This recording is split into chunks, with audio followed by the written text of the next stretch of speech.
My name is Ren Dillard. I am here for the Hero's Journey exhibition at Underground Gallery in Harlem, New York. My very first memory is creating a piece of artwork and seeing my mom's reaction to it. And that's the earliest thing I can remember in life. It's like how congratulatory she was about this piece of artwork. And after that, I was hooked. And I've been an artist ever since. You can come in now. Yeah. You're fine. Come on in. Yeah. Okay.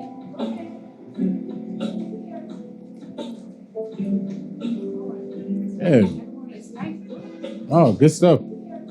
Yeah. You made all these? Yeah, it's 14 pieces, and it's just different. I drove up from Atlanta, Georgia for the opening reception. I love driving. I love being in the open road because just kind of having nothing but stars and the moon above me, like something really kind of triggers in my mind that kind of just makes me think about things deeper. And I can kind of organize things while I'm on the road. So I actually enjoyed it. It was a nice long track coming up, but it was good.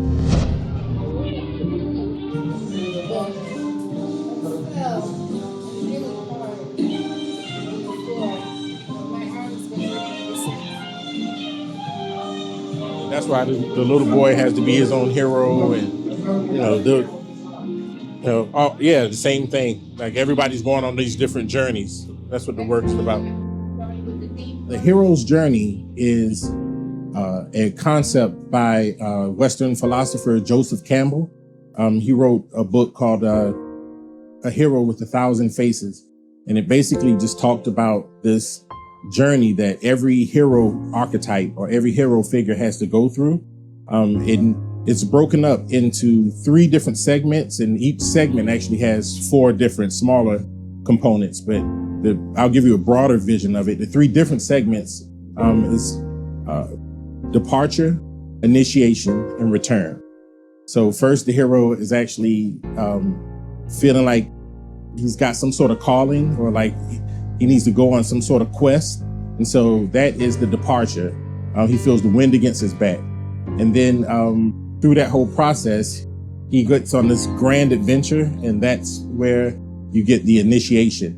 And then whatever he learned through that initiation process, he ends up gaining that wisdom and gaining that knowledge, and then returning back with it and sharing it with the people where he's from. So you travel a lot, making things for yourself. What type of other artwork outside of being an artist has inspired you, like music and different other types of genres of art? How does that help you as an artist? Yeah, I was just having this conversation with somebody the other day. We were just talking about how all art is sort of the same. It's just a different drum beat or a different cut in the diamond from the main kind of creative force that kind of permeates the universe. So everybody's an artist. We all start out as artists, and then later on in life, we kind of get that beat out of us. But so I listen to music. Music is the big inspiration for me. Right now, I'm listening to a lot of Alchemist. I'm listening to Alex Isley, one of my favorite artists as well. So I really love just kind of listening to things that are really melodic. I love movies. Hopefully, my work is sort of like a snapshot in, a movie concept. I want to submerge the viewer into a world that I created. So I think that's kind of what directors and screenwriters try to do. So that's what I try to do with my work. These pieces are all precious metal. So this is Chinese pewter, silver. Some of this is variegated silver. And then on top of that, you have the mixed media cutouts where I kind of tell a story and hopefully submerge people into a different world. I try to create worlds in my artwork. Yeah. Yeah, hopefully the way the composition is, it pulls you into it. So you actually get to kind of go on a journey and maybe wonder what's on the other side of that hill. The future is what I'm chiefly concerned with as an artist. I'm actually considered an afro-futurist. And basically what afro-futurists or futurists try to do is create or imagine what the future would look like. Because if you look at a lot of the futuristic movies on television or at the movie theater, Black people have a very small role in those films. So it subconsciously translates to our people that we don't have a big presence in the future. So afro-futurists try to fight against that idea. And we want to firmly implant ourselves visually in the future so that our people and our young kids can imagine what that would look like.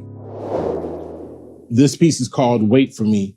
And it's got 23 karat gold all around it. And it's basically a piece that kind of deals with the whole idea of gender and male and female connection. So hopefully this archetypal guy that some woman is waiting for. So he's saying, wait for me. If you look at trees of change in different light, you'll actually see it shift in different kind of light. So I like to put gold leaf and copper leaf in next to a window or next to a space where there's a lot of light flooding the room. And as the light floods the room throughout the day, the painting changes throughout the day. Intention flows into thought. Thought forms into habit, and habit crystallizes into circumstance. The shaman would play drums while the women would compel the rain to come down with the perfect dance. They knew certain chants that are now lost, exchanged for ain't worth a damn. And if the truck stopped coming, men could still feed their kids because they knew how to work the land.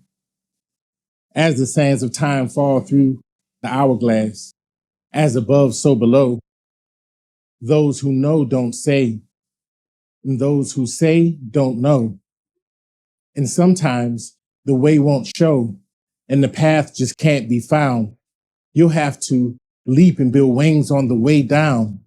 Same way we would jump from the swings on the playground. If a tree falls and no one heard it, did it make sound? They say now is the most important time to be alive, but we miss the point, preoccupied with just trying to survive. A Democrat or Republican, I ain't trying to decide. In Sanskrit, the word person means mask or disguise. What if the 12 zodiac is a system you're supposed to break through, and the number 13 is where your spirit needs to get to? All that you accumulate can't take none of it with you, and the only thing measured on Judgment Day is acquired virtue. Strategically applied silence can hurt you. Passive aggressive, benign neglect. So how does one define respect? To me, is when they put their name on the line at the bottom where you sign a check. Let the prophecy foretell what's next. Song of the oracle. Truth's inconvenient, the lie is comfortable. Being well conditioned to a sick society is no measure of health, not without knowledge of self. Death is as certain for the living as being born is for the dead. And any suffering at the end just might be birth pains instead. My mom, my dad, just two people who poured water and gave me sunlight just my whole childhood growing up. And I just want to say thank you to them. And also, like Snoop Dogg said, and I want to thank me. Thank me for sticking with it, because there are a lot of pressures that happen and a lot of things that try to push you away from your art. And I just think it's important to be able to just hold that vibration and fight through all of it. And hopefully, as you're fighting through that, you're gaining virtue that you can pour back into your craft as well.